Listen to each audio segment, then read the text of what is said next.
మీకు నడునొప్పి ఉందా? అయితే ఈ ఒక్క వ్యాయామంతో మీ నడునొప్పిని తగ్గించుకోవచ్చు. స్విమ్మింగ్ అనేది బ్యాక్ పెయిన్ ఉన్నవారికి చాలా మంచి ఎక్సర్సైజ్. నీటిలో ఎక్సర్సైజ్ చేయడం వల్ల బాడీ వెయిట్ ప్రెషర్ తక్కువగా ఉంటుంది. పై ఒత్తిడి తగ్గుతుంది.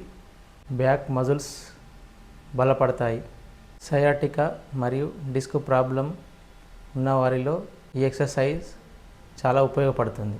ముఖ్యంగా బ్యాక్ స్ట్రోక్ మరియు ఫ్రీ స్టైల్ స్విమ్మింగ్ చాలా మంచిది. బ్యాక్ పెయిన్ ఉన్నవారికి స్విమ్మింగ్ అనేది నేచురల్ ఎక్సర్సైజ్.